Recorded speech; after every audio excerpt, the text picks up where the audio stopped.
hadirin dan hadirat malaikat berdamping dengan orang-orang yang sedang menuntut ilmu serta mendoakan rahmat dan keampunan bagi orang-orang yang sedang dalam majlis ilmu. Mudah-mudahan kita semua termasuk orang-orang yang mendapat rahmat Allah dan keampunan di sisinya. Amin ya rabbal alamin. InsyaAllah pada malam ini kita akan meneruskan pengajian berkitab kita secara bulanan, yang mana kita masih lagi kita mengguna pakai kitab 40 hadis peristiwa akhir zaman. InsyaAllah malam ini kita akan masuk hadis yang ke-11 yang membicarakan mengenai rasuah berleluasa. An Mu'az bin Jabal radhiyallahu anhu qala sami'tu Rasulullah sallallahu alaihi wasallam yaqul khudhul ata'a ma dama ata'an fa idza sara rashwatan fid din fala ta'khudhuhu wa lastum bitarikihi yamna'ukumul faqru wal hajah. Rawahu Tabrani fil Kabir.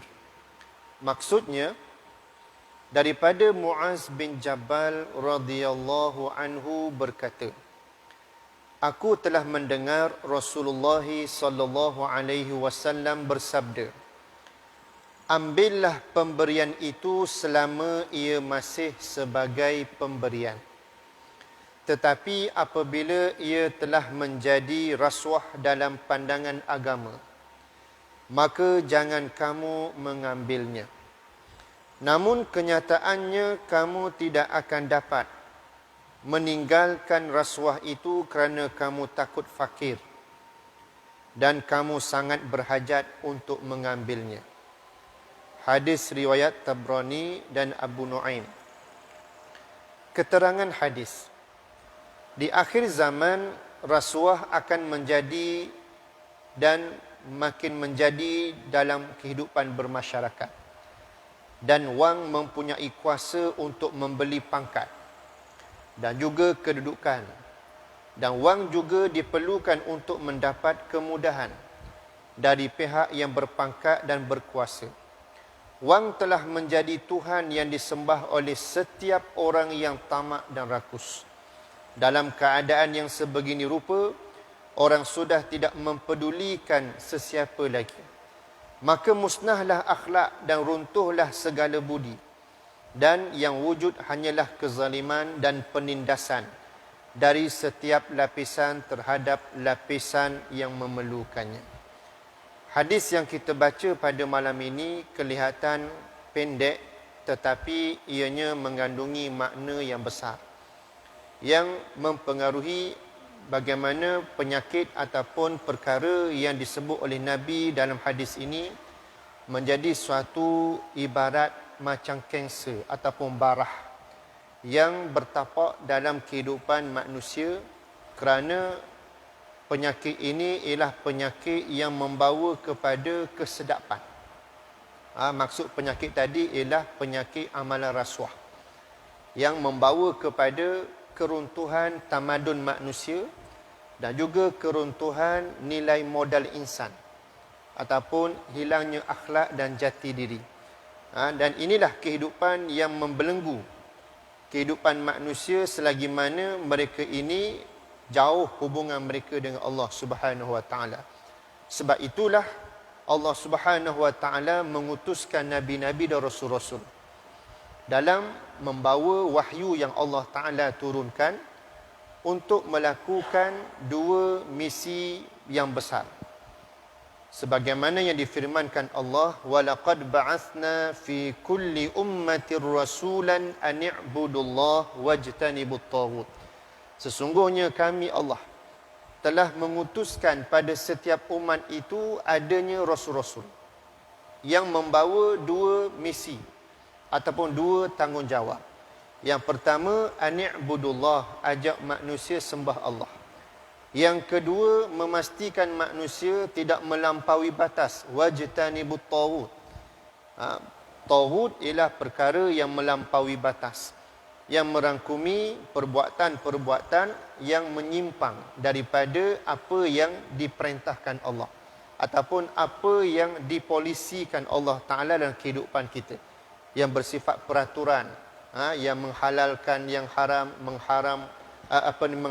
hukum halalnya, hukum haramnya, dosanya, pahalanya, itu merupakan polisi yang telah digariskan oleh Allah Subhanahu Wa Ta'ala, yang berkaitan dengan hukum-hukum yang mengikat manusia ataupun hamba-hamba Allah daripada melakukan sesuatu yang melampaui batas.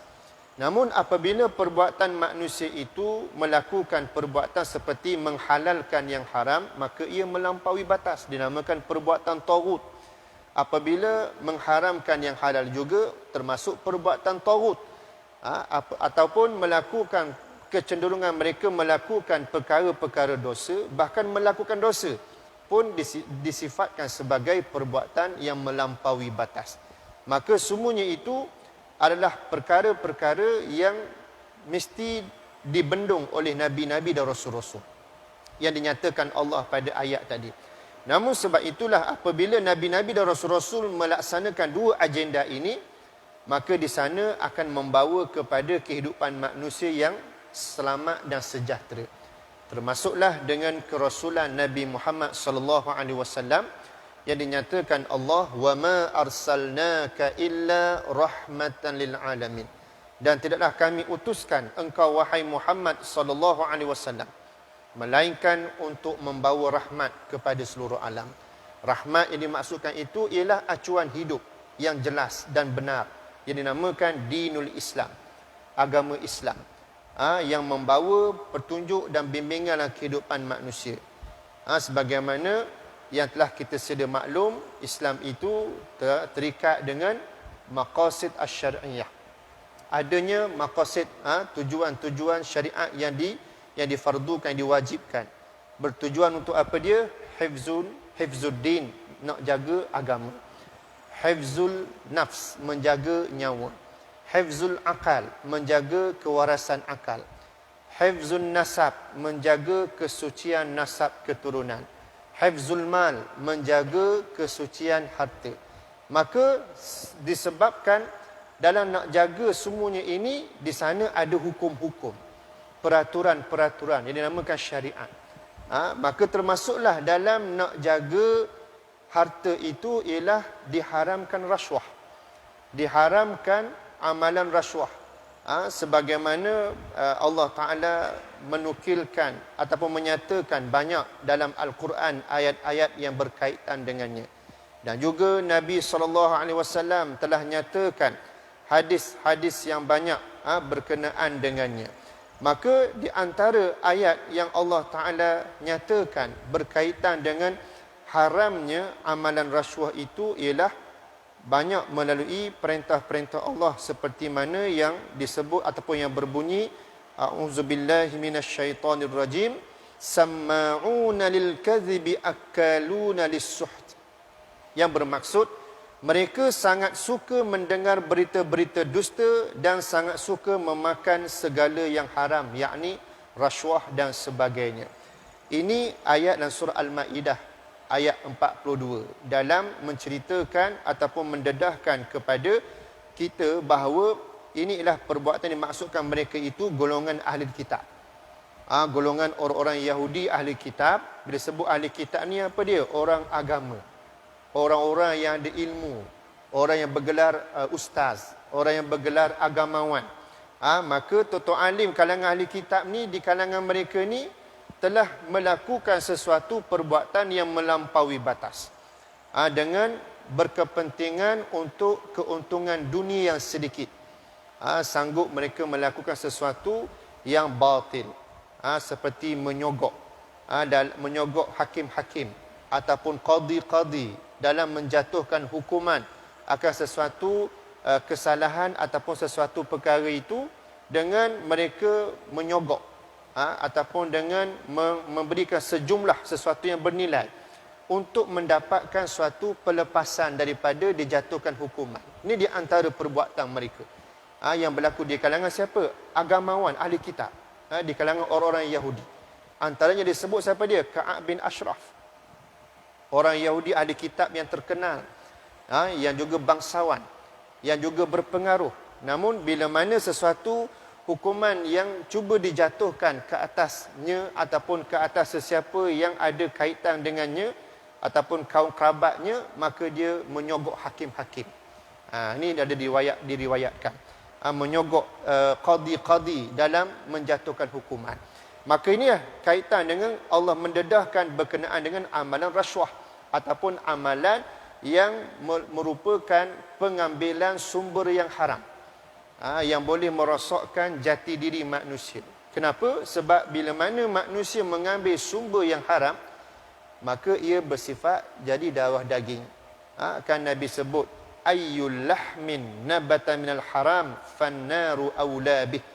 Mana-mana daging yang tumbuh dalam diri seseorang, dalam tubuh manusia itu dari sumber yang haram, maka nerakalah utama baginya. Walaupun hadis ni disebut secara umum berkenaan dengan sumber yang haram, sama ada rasuah, sama ada riba, sama ada makanan ataupun sumber pengambilan yang bersifat diambil secara yang bukan haknya, ataupun mencuri ataupun merompak, maka semua berkaitan dengannya. Maka bila ambil rasuah, maka jadi darah daging. Sumber yang diambil itu, maka jadi darah daging. Bila jadi darah daging, maka dia akan membentuk dalaman diri manusia itu kecenderungan melakukan apa dia? Kebatilan. Dia tidak rasa bersalah melakukan kejahatan. Dan apabila dibacakan ayat-ayat Allah, mereka merasakan rimas akannya. Bila diajak kepada berpegang teguh kepada kebenaran dan prinsip kebenaran, mereka merasakan ini suatu perkara yang sia-sia dan perkara yang merimaskan. Maka semuanya ini memberi kesan kepada pembentukan jati diri. Apatah lagi akan hilanglah apa yang dikatakan sifat malunya. Kerana sifat malu itu sebahagian daripada iman. Namun kalau tidak ada sifat malu itu, di antaranya tanda-tanda ialah daripada sumber pemakanan ataupun sumber hasil yang dikecapinya itu daripada sumber yang haram. Maka sebab itu banyak ayat Allah Ta'ala menyebutnya. Termasuklah dalam surah Al-Baqarah ayat 188. Wala ta'kulu amwalakum bainakum bil batil wa tudlu biha ilal hukami litakulu fariqan min amwalin nasi bil ismi wa antum ta'lamun. Yang bermaksud, dan janganlah kamu makan atau mengambil harta dari orang lain, yakni mengambil harta tanpa ada haknya, tanpa ada keizinannya, di antara sesama kamu dengan jalan yang batil, merangkumi diambil harta orang lain tanpa haknya, itu termasuklah amalan rasuah. Contoh, kita sedia maklum, rasuah ni amalan yang bersifat menghulurkan sesuatu yang bernilai untuk mendapatkan sesuatu hajatnya dan menafikan hak orang lain yang berhak untuk mengecapi ataupun memilikinya. Itu di antara bentuk rasuah.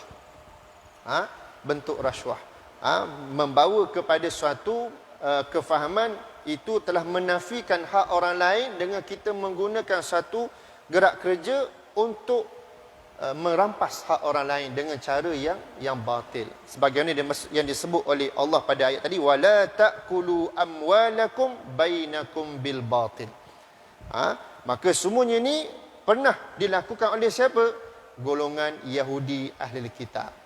Namun kenapa Allah ceritakan kepada kita berkenaan dengan perihal mereka? Di sinilah dalam memberi suatu kefahaman kedudukan Al-Quran sebagai mukjizat yang membawa kepada nilai petunjuk dan bimbingan dan pedoman kepada kita umat di akhir zaman. Sebab itu para ulama tafsir menggunakan kaedah al-ibratu bi umumil lafzi la bi khususis sabab. Iktibar dan pengajaran diambil daripada lafaz yang umum, bukan sebab yang khusus. Contoh, ayat ni turunnya khusus menceritakan perihal golongan ahli kitab, orang-orang Yahudi. Tetapi pengajarannya umum. Umumnya macam mana? Termasuk kita lah ini yang membaca ayat tersebut menjadi pengajaran dan pedoman kepada orang yang membacanya. Maka kita ini diberikan pengajaran oleh Allah melalui penceritaan ini supaya kita tidak mengulangi kesilapan yang sama. Dan kita tidak melakukan sesuatu yang boleh mengundang kehinaan kepada kita sendiri. Maka sebab itulah kita umat Nabi ni amat beruntung. Umat Rasulullah di akhir zaman ni. Sebab apa? Kita sudah mendapat panduan yang lengkap. Al-Quran dan As-Sunnah. Al-Quran dan Al-Hadis. Dan ditambah pula kekuatannya ataupun dihuraikan dengan lebih jelas lagi melalui ijma' ulama' dan qiyas pula. Yang menjadikan satu panduan dan rujukan kepada kehidupan kita. Maka sebab itu, bagaimana daripada hadis ini dalam memberi suatu pencerahan. Dia ada berkaitan dengan satu peristiwa di zaman Nabi SAW. Pernah seorang sahabat, ketika itu dia ditugaskan oleh Nabi SAW untuk mengutip cukai ataupun jizyah terhadap negara-negara kafir ataupun negara-negara bukan Islam yang minta perlindungan di bawah pemerintahan Islam. Dinamakan kafir ini ialah kafir musta'man. Kalau kita belajar ataupun kita akan jumpa bagaimana jenis-jenis orang kafir ini yang dibahagikan oleh para ulama. Ada kafir yang dinamakan kafir zimmi. Kafir zimmi ni adalah kafir yang mereka ni tidak memberi ancaman kepada Islam. Mereka sanggup dan boleh bernaung di bawah pemerintahan Islam tanpa menimbulkan huru-hara ataupun tanpa menimbulkan ketegangan. Mereka boleh hidup secara bermasyarakat. Maka kafir zimmi ni, Nabi pernah menyebut satu sabdaan baginda, sesiapa yang menyakiti zimmiyan, orang kafir zimmi, maka dia juga telah pun menyakiti Nabi SAW. Maknanya apa? Di antaranya Nabi melarang kita menyakiti orang-orang kafir zimmi tadi. Maknanya kita kena jaga keharmonian, hidup bermasyarakat. Maka bila kita ni hidup bermasyarakat majmuk di kalangan kafir, orang yang bukan Islam, yang tidak menentang Islam, yang boleh menerima acuan Islam sebagai kehidupan bermasyarakat dan bernegara, maka mereka itu bergelar kafir zimmi. Tak kira apa warna kulit mereka, apa bangsa mereka, apa pegangan agama mereka. Walaupun mereka itu selain pada agama Islam, tapi sifat mereka tidak menentang Islam, maka mereka lah kafir zimmi. Adapun kafir yang kedua ialah kafir musta'man. Yang disebut tadi, kafir yang minta perlindungan di bawah negara Islam. Mungkin negara, contoh dia lah, contoh saja Thailand, berhadapan dengan ancaman oleh pihak musuhnya. Lalu dia minta perlindungan dengan negara Malaysia, yang dia sebagai negara yang kuat. Contoh ialah, kalau kuat sungguh Alhamdulillah maknanya. Contoh saja. Maka negara Malaysia sebagai majoriti negara Islam, dia berhak untuk meminta bayaran cukai cukai keamanan, keselamatan, yang atas pengorbanan segala siap-siaga persiapan persenjataan, dan ditugaskan pada tentera-tentera yang semua itu memerlukan belanja dan sebagainya. Maka dia berhak untuk meminta cukai ataupun pulangan atas dasar keamanan yang dituntut, yang diminta oleh negara kafir tersebut. Itu kafir musta'man. Adapun kafir yang ketiga ialah kafir mu'ahad. Yang mereka ini golongan yang negara kafir yang bukan Islam tapi mengadakan hubungan G2G, government to government, hubungan diplomatik, di atas sesuatu urusan yang mematuhi keharusan dalam berhubungan dari sudut pandangan Islam. Maknanya mungkin dari sudut ekonomi, dari sudut pelancongan yang bersifat tidak mengundang maksiat dan sebagainya, maka keharusannya di situ dinamakan adanya kafir mu'ahad. Minta satu perjanjian dan perjanjian secara berkerajaan ataupun government to government. Tapi kalau kita lihat pada hari ini, dilihat ada negara Islam di kalangan Timur Tengah, dia buat hubungan diplomatik dengan siapa? Israel. Maka itu perhubungan yang haram, yang tak boleh kita reda. Kenapa kita kata haram? Sebab Israel bukan kategori kafir mu'ahad. Mereka kafir yang keempat yang kita akan sebut nanti, kafir harbi. Kenapa kita katakan mereka Israel kafir harbi? Sebab mereka sentiasa memerangi orang Islam. Mereka tidak ada kompromi dalam berunding. Walaupun kata membuka meja bulat, meja bujuk, meja petak sekalipun, tapi mereka tak pernah pegang janji. Mereka sentiasa memungkiri janji. Bahkan bukan zaman mutaakhir ni saja, zaman Nabi pun orang-orang Yahudi ahli kitab ni pernah buat perkara yang sama. Mereka tak pernah pegang janji mereka secara jujurnya. Maka sebab itulah mereka ni bergelar kafir harbi, yang sentiasa cari jalan untuk menentang Islam sebagaimana yang disebut oleh Allah Ta'ala. Wala yazaluna yuqatilunakum hatta yaruddukum an dinikum in istata'u. Mereka orang-orang kafir itu sentiasa memerangi kamu untuk apa? Memurtadkan kamu daripada apa? Kamu berpegang dengan Islam mengikut kemampuan yang mereka ada. Maknanya ruang-ruang peluang yang mereka ada, mereka akan cuba untuk apa? Memalingkan orang Islam daripada apa? Daripada berpegang teguh dengan Islam. Sama ada murtad secara orang kata apa? Jelasnya tokoh agama selain pada agama Islam, ataupun dengan cara menghakis penghayatan Islam dengan berlakunya gerak kerja dinamakan serangan pemikiran, termasuk ideologi yang dinyatakan, yang dibahaskan seperti ideologi sekularisme, liberalisme, kapitalisme, komunisme, macam-macam. Dan berkaitannya juga elemen-elemen itu berkaitan dengan rasuah, berkaitan dengan riba. Sehingga mereka cuba membawa kalangan orang Islam menganggap riba, rasuah itu satu perkara yang dilihat macam biasa, nipis, tak bersalah. Dan mereka cuba memanipulasikan dengan istilah-istilah yang mengelirukan.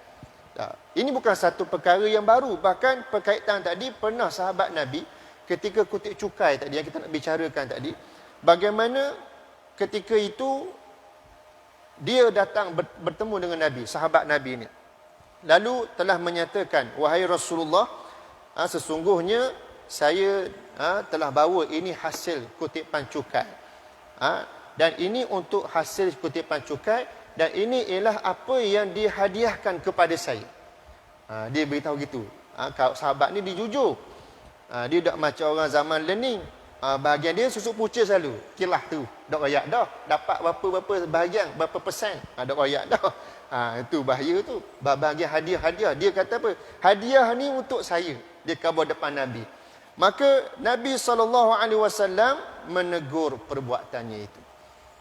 Nabi menegur perbuatannya itu dengan Nabi menyatakan bahawa demi Tuhan yang diriku berada dalam genggamannya, harta seperti ini akan dibawa bersama, dipikulnya untuk dibicarakan pada hari kiamat kelak. Nabi tegur perbuatan sahabat tadi. Sahabat ni generasi yang terbaik di zaman awal Islam. Nabi sendiri sebut khairun nasi fil qarni. Sebaik-baik manusia ialah mereka yang hidup pada zamanku.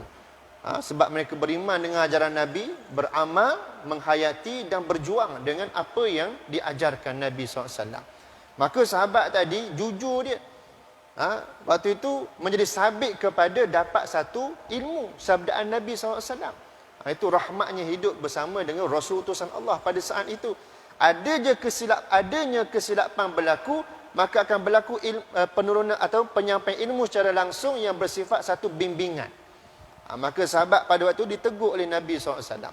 Nabi kata, Nabi bersabda, sesungguhnya demi Tuhan diriku dalam tangan genggamannya, harta seperti ini akan dibawa bersamanya, dipikulnya pada hari akhirat kelak dan akan dibicarakan di hadapan Allah. Maknanya Nabi menegah perbuatan itu. Ini menunjukkan bukanlah hadiah itu bersifat hadiah yang halal. Dia istilahkan saja sebagai hadiah. Sebab tu Nabi sebut hadis ini, khuzul ata'a madama ata'an fa iza sara rashwatan fid din fala ta'khuzuhu. Nabi kata, ambillah pemberian itu selama ia masih sebagai pemberian, tetapi apabila ia telah menjadi rasuah dalam pandangan agama, maka jangan kamu mengambilnya. Sahabat tadi dia dapat hadiah itu ialah ada kepentingan oleh pihak yang membayar cukai itu, bertujuan untuk apa dia? Untuk mengambil kesempatan. Supaya boleh berkompromi, bayar tak cukup ke, bayar lambat ke, macam-macam lah. Dia punya matlamat tu. Supaya apa? Sahabat tadi boleh bertoleransi. Maka pada hal inilah Nabi menyatakan hadiah memang harus dalam Islam boleh ambil, tapi kalau hadiah itu bersifat ada udang sebalik mi. Dah. Ada udang sebalik batu tak boleh makan. Tak kena masuk dulu, ada udang sebalik mi boleh makan tu. Tak maknanya. Maknanya dia ada tujuan yang dia nak ambil manfaat daripadanya. Tapi kalau hadiah itu bersifat tiada kepentingan, maka halal. Harus. Atas dasar kawan, atas dasar perkenalan, ataupun atas dasar sesuatu yang tidak ada kaitan dengan matlamat tertentu. Tapi si pemberi tadi, kalau dia dah beri satu benda hadiah itu, dia dah ada satu niat untuk ambil manfaat kepada orang yang diberikan hadiah itu, maka orang yang memberi itu bergelar pemberi rasuah. Namun si penerima tadi, dia belum dipastikan lagi. Kalau dia hanya terima dengan keadaan menganggap itu hadiah, yang tak menganggap untuk ada kerjasama, persetujuan, persepakatan untuk sesuatu matlamat yang lain, maka ia diambil akan hadiah itu tanpa dia menanggung dosa. Tapi kalau dia terima hadiah itu dengan ada tujuan juga. Tak apa, aku faham dah ni, dia beri ni, segenar dah ni. Lepas ni, lori dia masuk bahagian kawasan aku jaga, lepas belaka. Maknanya begitu, contoh. Tak, kalau dia lah penguasa bahagian jaga lalu lintas itu, contoh. Ataupun dia bahagian custom. Kontena sekian-sekian dimaklumkan, lepas. Sebab apa? Itu orang kata apa? Mari turun wahyu. Tak. Orang dalam kerja-kerja gitu faham lah. Tak boleh boh. Wahyu turun kata. Wahyu turun dan lepas buat apa je lah. Tak. Maka itu kaitan dengan apa? Rasuah. Jika pemberian satu hadiah itu bertujuan untuk matlamat tertentu, demi kepentingan tertentu, maka itu bersifat rasuah. Maka banyak kalau kita bahaskan berkenaan dengan rasuah ni, begitu luas dia punya pendekatan-pendekatan. Namun Islam telah mendepani perkara ini, ataupun Islam telah mendahului dalam memberi suatu bimbingan dan panduan kehidupan manusia secara individu, berkeluarga, bermasyarakat dan bernegara.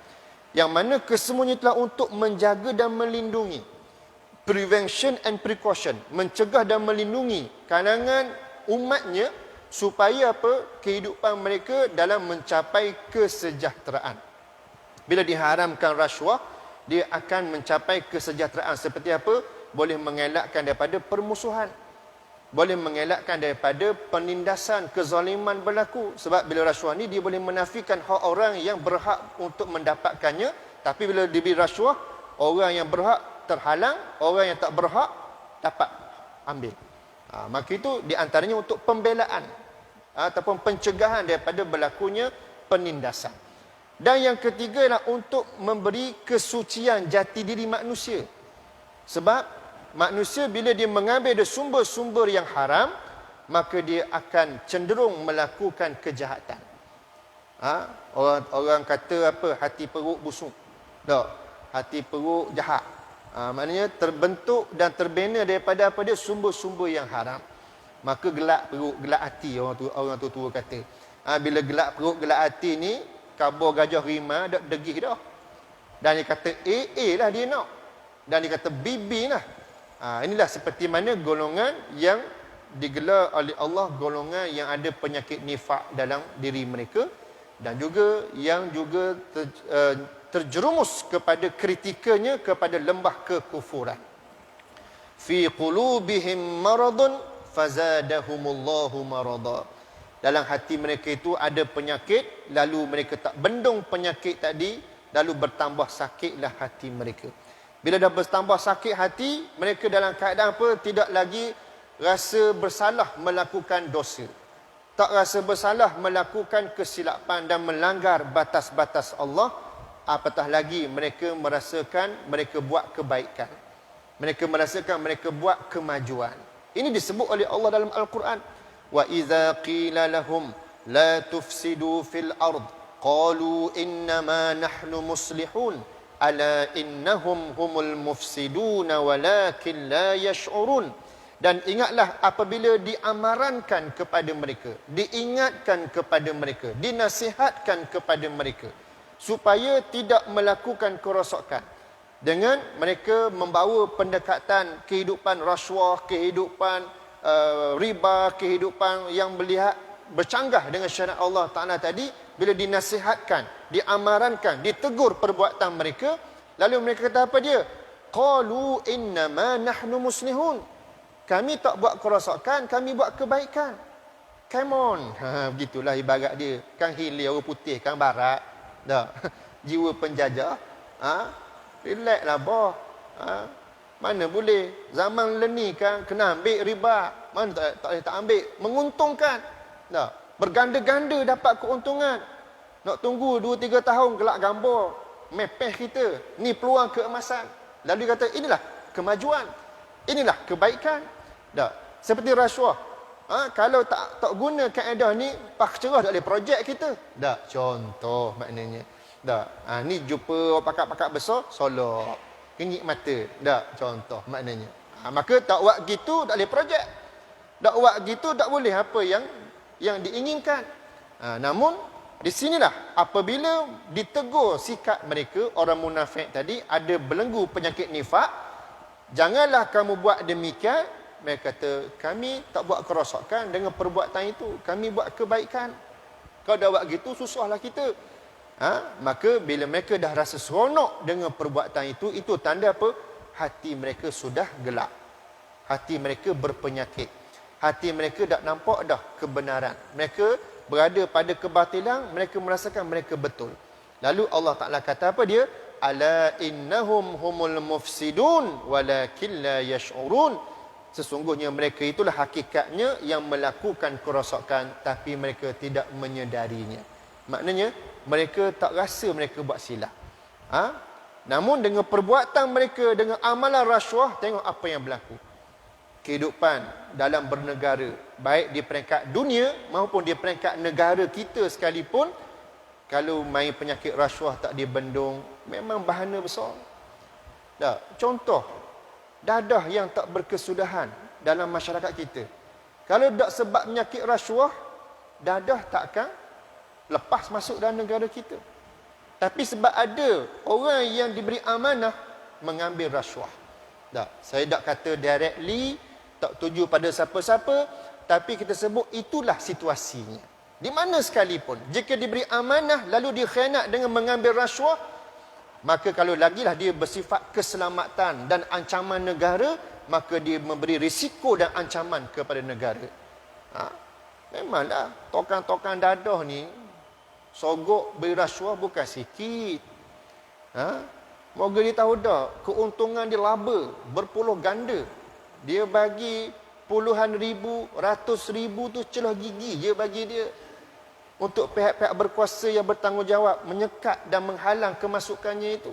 Sama juga dengan senjata api yang melibatkan gangsterism yang tahap tinggi ini, geng-geng atasan. Maka semuanya itu kalau masuk dalam negara kita secara bebas, semuanya disebabkan oleh penyakit rasuah. Rasuah semuanya. Begitu juga dengan apa? Kemasukan pelacur-pelacur daripada luar negara pun daripada punca rasuah. Mana mungkin secara orang kata apa, asasnya yang dia bertanggungjawab, tiba-tiba orang bodek lepas dak, mula-mula dak dulu dah. Allah cek sekeping 50,000. Putih mata sekejap dah. Hari pertama kuat lagi iman. Hari kedua bukan 50, 100,000 pula. Dak belalak mata. Aku kerja 5 tahun, 10 tahun tak boleh 100,000 ni. Tak, maknanya dah gaji bukan besar. Maka bila iman sudah tiada, iman sudah tidak lagi kuat, maka dia tengok syaitan pun masuk. Bodohmu, inilah peluang. Ambil ah. Desak ni ambil. Al-fulusu fid dunya wal mampus fil akhirah. Itu dia akan dapat. Dah. Sebab apa? Pitih dulu atas muka dunia ni. Yang penting akhirat nombor 2 kira. Tak apalah, esok taubat dah. Bagai syaitan menghiasinya. Dah, ambil alu, lagi taubatlah. Dah, syaitan jaga. Dah, bagai scammer. Scammer bijak syaitan ni. Kalau kata tak bijak, masakan Nabi Adam AS terpesona dengan bisikan itu. Tak. Iblis bisik ke Nabi Adam, mu tahu tak apa Allah larang mu? Jangan makan buah pada pohon ni. Allah larang mu dekat pohon ni. Sebab apa? Kalau mu makan buah pada pohon ni, mu kekal dalam syurga. Dah kawan ni tak suka, buat apa duduk dalam syurga? Memang nak kekal dalam syurga. Akhir sekali dia ingat dah larangan Allah. Yang penting nak kekal dalam syurga. Sebab apa? Nikmat. Akhir sekali lupa dah. Allah Ta'ala kata apa? Wala taqraba hazihi syajarata fatakuna minaz zalimin. Wahai Adam dan Hawa, jangan kamu dekati pohon ini. Kalau kamu dekatinya dan mengambil manfaat daripadanya, termasuklah kamu daripada kalangan orang-orang yang zalim. Maka Nabi Adam tak sedar, terpedaya. Sama juga dengan tadi. Mula-mula memang tak ada perasaan nak ambil. Tapi dah mai letakkan 50,000 kan 100,000, belalak mata. Ini perkongsian yang ada cerita kisahnya benar. Dia pun sendiri kata, sebenarnya kita pun tak pernah terfikir nak ambil. Bah kita tahu, dosa tahu benda tu salah. Tapi depan mata main 200,000, 300,000, tak gelepar buat apa? Tak. Ini penting iman ni. Iman dan takwa dalam mengawal dan menjaga diri kita. Sebab itu Allah Ta'ala beri kita ubat yang berkesan, vaksin yang berkesan. Apa dia? As-solah. Ketika Nabi melalui peristiwa Isra' dan Mi'raj, Nabi dapat apa dia? Kefarduan solat. 5 waktu sehari semalam. Apa tujuan solat difardukan? Di antaranya ialah untuk kebaikan umat Rasulullah, umat akhir zaman. Dia ada satu pencegahan dan perlindungan daripada apa? Bisikan syaitan yang mengheret mereka ke arah perbuatan keji dan mungkar. Kerja syaitan dah heret manusia kepada kekejian dan kemungkaran. Tapi Allah sebut dah, wa aqimis solah innas solata tanha 'anil fahsya'i wal munkar. Dan dirikanlah kamu akan sembahyang. Dengan sembahyang itu dapat mencegah diri kamu daripada perbuatan keji dan mungkar. Namun bagaimana kita nak membentuk tamadun dan nak membentuk manusia, maka solatlah petuanya ataupun dia punya ubat dia. Nak bentuk tamadun dan sebuah negara, mesti kita baiki manusia dulu. Nak baiki manusia, mesti baiki hati dulu. Nak baiki hati dengan apa? Dengan solat. Kenapa? Sebab solat inilah yang membawa kita kepada hablum minallah, yang memberi kesan kepada apa dia? Ibarat macam recharge. Dia mengecah ion-ion ataupun dalaman jiwa kita, roh kita ni. Kepada apa? Rasa perhambaan, rasa khasyah, gerung dan takut kepada Allah Subhanahu Wa Taala. Macam tuan-tuan dan puan-puan, kalau yang dah ada pengalaman dapat pingat daripada sultan, tak contoh, PJK ke, JP ke, Datuk ke, apa ke, cuba tengok suasana, keadaan bila nak terima pingat dengan sultan tu, apa perasaan? Debar perut, tak, kenaling juga, siapa macam-macam protokol kena hadapi. Buat rehearsal lah, cara jalan macam mana, pergerakan, cara tunduk macam mana, baju kena tepuh khas. Maknanya sampai tahap itu. Maknanya apa? Dia dapat rasa penghayatan ngadak raja. Tu baru raja yang bergelar raja daripada kalangan manusia. Ni Allah Ta'ala raja segala raja. Tuhan segala Tuhan, CEO of the CEO. Tiba-tiba kita anggap enteng saja, anggap mudah saja pasal solat ni, macam ibarat melepaskan batuk di tangga. Sebab itu solat tak berkesan pada jiwa kita. Solat tadi sepatut sifatnya apa dia? Mencegah perbuatan keji dan mungkar. Tapi bila kita lihat realiti orang Islam, dia lihat sembahyang, solat, tapi tak beri kesan pada sudut mencegah keji dan mungkar. Maknanya apa? Solat ada kecacatan. Solat masih belum memenuhi tahap yang Allah kehendaki. Mungkin rukun qauli ada cacat. Bacaan Fatihah tak betul, tajwidnya, makhrajnya, dan mungkin tak faham makna dan tafsirnya. Mungkin rukun fi'li tak betul. Sepatutnya rokok belakang tu macam huruf L, ni jadi huruf U, ulat gonggok gitu, U-turn. Maka tak sempurna solat. Anggota sujud tak jejak molek tepat sujud. Kan masa sujud tu tangan sepatut lurus, jari jemari topok kita ni, tapi tak tangan dan berlipat gini ikut dang sebab tak fokus.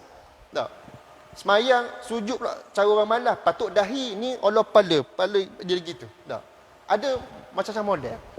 Duduk berlipat kaki belakang perut, jari kaki tu tak berlipat dengan baik ketika sujud. macam-macam. Maka semuanya itu memberi kesan kepada kesempurnaan solat. Apatah lagi rukun qalbi, hati tu, jiwa tu kadang tak fokus. Allahu Akbar, habis ingat belaka sebab mak nenek. Barang hak hilang ingat dah, oh ada dalam almari, baru nampak, baru ingat. Situ ubat dia, nak ingat barang hilang. Padahal patutnya bila kita solat ni lupa habis urusan dunia. Tak, sepatutnya begitu sebab dia sifat solat tu apa? RNR. Rehat dan rawat. Bukan kita travelling je sehingga kat highway ada RNR. Kita boleh buat analogi satu keadaan bila kita travelling, bermusafir, penat. Bila penat nak berhenti. Berhenti ada RNR, tempat rehat dan rawat. Betul tak? Pergi tandah basuh muka, kena teh, kena kopi secawang. Kena pula tempat canggih ni ada kursi nguruk pula. Allah buh sia dua yang nguruk sedap je. Maknanya. Sebab apa? Rehat dan rawat. Lepas tu segorlah bawa kereta semula nak jalan jauh. Namun begitulah ukurannya kita manusia hidup atas muka bumi ni penat. Lalui warna-warni kehidupan yang Allah jadikan ujian. Macam-macam ujian kita lalui. Maka nak rehat dan rawat kita kat mana? Solat. Itu hakikatnya. Sebab tu Nabi SAW ketika nak suruh Bilal melakukan azan, Nabi tak kata, ya Bilal azin, lakukan azan. Tak. Nabi guna istilah yang begitu cantik. Ya Bilal arihna bis solat. Wahai Bilal, rehatkan kami dengan sembahyang, dengan solat. Maknanya apa? Nak rayak solat ni sesi terapi. Merawat kita, roh kita ni, hubungan kita dengan Allah. Maka sebab tu Allah bagi vaksin 5 waktu solat ni sebenarnya sebagai apa? Satu kekuatan untuk kita orang Islam. Dengan solat itulah dapat mencegah seperti penyakit nak terima rasuah, penyakit nak ambil riba, penyakit nak menyeleweng dan sebagainya. Sebab apa? Bila solat tadi dia dapat rasa, solat yang berkesan, dia dapat rasa anta'budallah ka'annaka tarahu fa illam takun tarahu fa innahu yaraka. Dia akan capai darjah ihsan ataupun ma'rifatullah.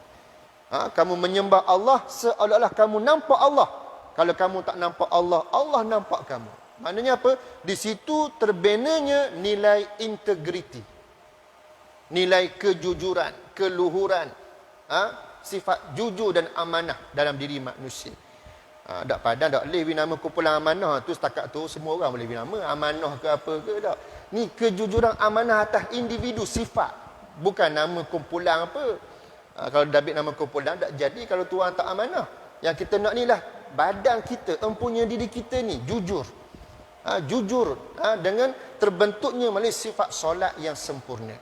Maka nak betul, nak bina tamadun, baiki manusia, nak baiki manusia mesti baiki hatinya. Nak baiki hatinya mesti dengan solat. Maka solat yang sempurna dapat membentuk generasi umat yang hebat, manusia yang hebat, yang ada nilai modal insan, jati diri yang hebat. Mereka lah yang bergelar khairul ummah dan juga ummatan wasata, sebagaimana yang dikecapi oleh generasi awal umat Islam, oleh para sahabat, sehingga mereka mampu meruntuhkan Rom dan Parsi, kuasa besar dunia pada zaman mereka, walaupun mereka dalam jumlah yang sedikit dan terhad, tetapi mereka berbisa. Kita hari ini ramai dok buat cetong. Sebab apa? Solat tak memberi kesan pada jiwa kita. Kita gagal menggerunkan musuh-musuh Allah. Baitul Maqdis sampai ke hari ini masih dalam belenggu Zionis Israel laknatullah. Kita tak mampu nak buat sesuatu. Komang sepana watanu kata. Jadikan sebagai muhasabah buat kita, bersalahnya kita dengan Allah. Kita kena bina semula kekuatan umat dengan pembentukan melalui solat dan juga penghayatan kita melalui perintah Allah dan Rasul ini, agar kita termasuk golongan yang beriman dan yang bertakwa kepada Allah Subhanahu wa taala, insya-Allah. Maka itulah sedikit ringkas pada malam ini. Mudah-mudahan perkongsian yang disampaikan pada malam ini dapat memberi pencerahan, kefahaman, di samping dapat memotivasikan kita untuk memainkan semula peranan kita selaku umat akhir zaman ini, agar menjadi golongan yang menyambung legasi yang telah pun dibawa oleh Nabi SAW, agar berdaulatnya syariat Allah dengan terbentuknya sebuah kesatuan umat Islam yang kukuh, yang erat, bersatu padu dengan kalimah la ilaha illallah Muhammadur Rasulullah, yang menafikan kepada semua semangat ta'assub dan perkauman serta asabiyah dan sebagainya, kembali kepada matlamat yang satu untuk mendapat redha Allah Subhanahu wa taala. Pasti Allah akan bantu dan menolong serta memberi kemenangan dan kejayaan kepada kita semua insya-Allah. Termasuklah wabak, penyakit, bala, bencana akan terhalang ataupun akan terangkat daripada membelenggu kehidupan kita ni. Mudah-mudahan kita mampu melaksanakannya dengan penuh keazaman insya-Allah, dan mudah-mudahan kita dirahmati Allah dan diberkati Allah Subhanahu wa taala. Itulah sekadarnya daripada saya, wallahu alam. Aqulu qawli hadza wa astaghfirullahal azim li wa lakum. Assalamualaikum warahmatullahi wabarakatuh.